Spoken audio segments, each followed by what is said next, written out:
ಎಲ್ಲರಿಗೂ ನಮಸ್ಕಾರ. ನಿಮ್ಮ ಗೋಲ್ಡನ್ ಟೈಮ್ ಶುರುವಾಗುವ ಮುನ್ನ ಈ ಕನಸುಗಳು ಬೀಳುತ್ತೆ. ಇಲ್ಲಿ ಕೆಲವೊಂದು ಕನಸುಗಳ ಬಗ್ಗೆ ಹೇಳಲಾಗಿದ್ದು, ಈ ಕನಸುಗಳು ವ್ಯಕ್ತಿಯನ್ನು ಮುಂದೊಂದು ದಿನ ಉನ್ನತ ಹಂತಕ್ಕೆ ತೆಗೆದುಕೊಂಡು ಹೋಗುತ್ತದೆ.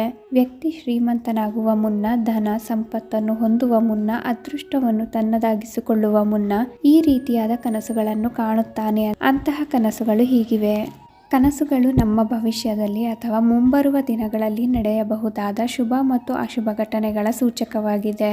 ನಮ್ಮ ಭವಿಷ್ಯದಲ್ಲಿ ಏನಾಗಬಹುದು ಎಂಬುದನ್ನು ಕನಸು ನಮಗೆ ತಿಳಿಸುತ್ತದೆ. ಕೆಲವೊಂದು ಕನಸುಗಳನ್ನು ಜನರು ಶುಭವೆಂದು ಪರಿಗಣಿಸಿದರೆ, ಇನ್ನು ಕೆಲವೊಂದು ಕನಸುಗಳನ್ನು ನೋಡುವುದು ಅಶುಭವೆಂದು ಪರಿಗಣಿಸಲಾಗುತ್ತದೆ. ನಾವಿಲ್ಲಿ ಹೇಳಲು ಹೊರಟಿರುವ ಕನಸುಗಳು ಶುಭ ಸೂಚನೆಯನ್ನು ನೀಡುವ ಕನಸಾಗಿದೆ. ಇಂತಹ ಶುಭ ಕನಸುಗಳು ನಿಮಗೆ ಬಿದ್ದರೆ ನಿಮ್ಮ ಅದೃಷ್ಟ ಬದಲಾಗುತ್ತೆ. ಯಶಸ್ಸು ನಿಮ್ಮ ಜೀವನದಲ್ಲಿ ಮಹತ್ತರ ಬದಲಾವಣೆಯನ್ನುಂಟು ಮಾಡುತ್ತದೆ. ಇಂತಹ ಕನಸುಗಳು ಬಿದ್ದಾಗ ನೀವು ಭವಿಷ್ಯದ ಬಗ್ಗೆ ಚಿಂತೆ ಮಾಡುವ ಅವಶ್ಯಕತೆಗಳೇ ಇರುವುದಿಲ್ಲ. ನೀವು ನಿಮ್ಮ ಕನಸಿನಲ್ಲಿ ಧುಮ್ಮಿಕ್ಕುತ್ತಿರುವ ಜಲಪಾತವನ್ನು ನೋಡಿದರೆ ನಿಮ್ಮ ಒಳ್ಳೆಯ ಸಮಯ ಅಥವಾ ಅದೃಷ್ಟದ ಸಮಯ ಶೀಘ್ರದಲ್ಲೇ ಆರಂಭವಾಗಲಿದೆ ಎಂಬುದಾಗಿದೆ. ಯಾಕೆಂದರೆ ನಾವು ಕನಸಿನಲ್ಲಿ ನೀರನ್ನು ಅಥವಾ ನೀರಿನ ಮೂಲಗಳನ್ನು ನೋಡುವುದು ತುಂಬಾನೇ ಶುಭವೆಂದು ಪರಿಗಣಿಸಲಾಗುತ್ತದೆ. ಆದರೆ ಇಂತಹ ಕನಸುಗಳು ಬೀಳುವುದು ತುಂಬಾನೇ ವಿರಳ. ಹಿಂದೂ ಧರ್ಮದಲ್ಲಿ ಶಂಖವನ್ನು ಲಕ್ಷ್ಮೀ ದೇವಿಗೆ ಪ್ರಿಯವಾದ ವಸ್ತು ಎಂದು ಹೇಳಲಾಗಿದೆ.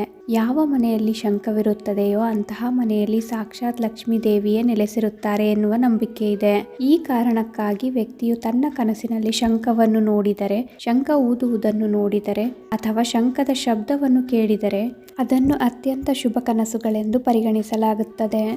ಯಾರಿಗೆ ಈ ಕನಸು ಬಿದ್ದಿರುತ್ತದೆಯೋ ಅವರು ಲಕ್ಷ್ಮೀ ದೇವಿಯ ಆಶೀರ್ವಾದಕ್ಕೆ ಸಾಕ್ಷಿಯಾಗಿರುತ್ತಾರೆ ಹಾಗೂ ಅವರು ಶೀಘ್ರದಲ್ಲೇ ತನ್ನ ಜೀವನದಲ್ಲಿ ಸಂಪತ್ತು ಸಮೃದ್ಧಿಯ ಅವಕಾಶವನ್ನು ಪಡೆದುಕೊಳ್ಳುತ್ತಾರೆ.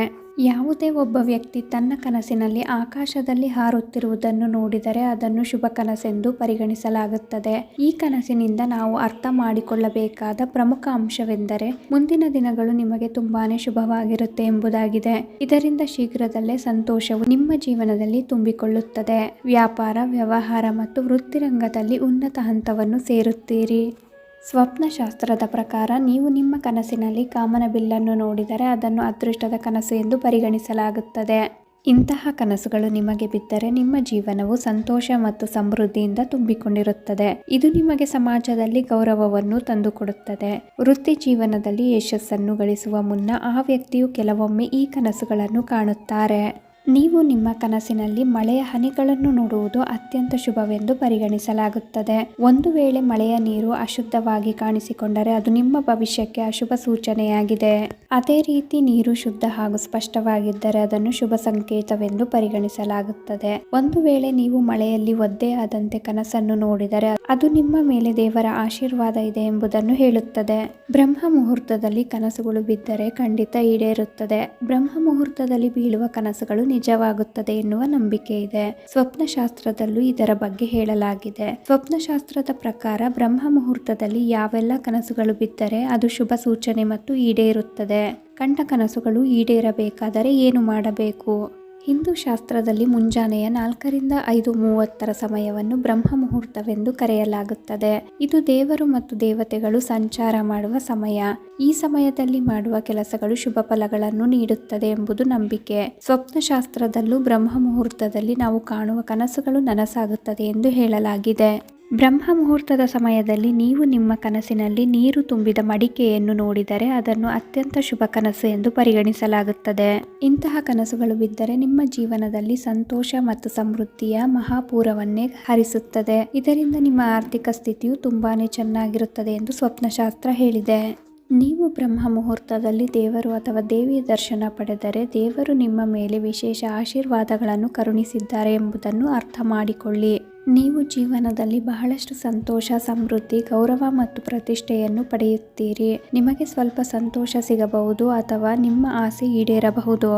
ಒಂದು ವೇಳೆ ನೀವು ಬ್ರಹ್ಮ ಮುಹೂರ್ತದ ಸಮಯದಲ್ಲಿ ಪ್ರಕಾಶಮಾನವಾಗಿ ಉರಿಯುತ್ತಿರುವ ದೀಪವನ್ನು ನೋಡಿದರೆ ಅದು ಅದ್ಭುತವಾದ ಸೂಚನೆಯಾಗಿದೆ. ಇದರರ್ಥ ದೇವರು ನಿಮ್ಮನ್ನು ಆಶೀರ್ವದಿಸಿದ್ದಾರೆ ಎಂಬುದಾಗಿದೆ. ನೀವು ದೇವರ ಆಶೀರ್ವಾದವನ್ನು ಪಡೆದುಕೊಂಡಿದ್ದೀರಿ ಎಂಬುದನ್ನು ಈ ತಿಳಿಯಾಗಿ ಉರಿಯುವ ದೀಪ ಹೇಳುತ್ತದೆ. ಅಷ್ಟು ಮಾತ್ರವಲ್ಲ, ತಿಳಿಯಾಗಿ ಉರಿಯುತ್ತಿರುವ ದೀಪವು ನೀವು ಭವಿಷ್ಯದಲ್ಲಿ ಅಪಾರ ಮಟ್ಟದ ಸಂಪತ್ತನ್ನು ಕೂಡ ಪಡೆದುಕೊಳ್ಳುತ್ತೀರಿ ಎಂಬುದನ್ನು ಸೂಚಿಸುತ್ತದೆ. ಬ್ರಹ್ಮ ಮುಹೂರ್ತದ ಸಮಯದಲ್ಲಿ ಇಂತಹ ಶುಭ ಕನಸುಗಳು ಬಿದ್ದರೆ ಅವುಗಳ ಬಗ್ಗೆ ನೀವು ಯಾರೊಂದಿಗೂ ಚರ್ಚೆಯನ್ನು ಮಾಡಬಾರದು.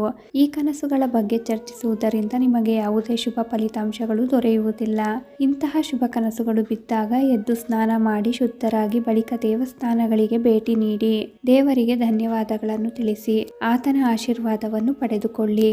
ಸ್ವಪ್ನಶಾಸ್ತ್ರದ ಪ್ರಕಾರ ಯಾವ ಕನಸುಗಳು ಬಿದ್ದರೆ ಈಡೇರುತ್ತವೆ, ಹಾಗೆ ಯಾವ ಶುಭ ಸೂಚನೆಗಳನ್ನು ನೀಡುತ್ತವೆ ಎಂದು ತಿಳಿಸುತ್ತಾ ನಾನು ಈ ವಿಡಿಯೋನ ಇಲ್ಲಿಗೆ ಎಂಡ್ ಮಾಡ್ತಿದ್ದೀನಿ.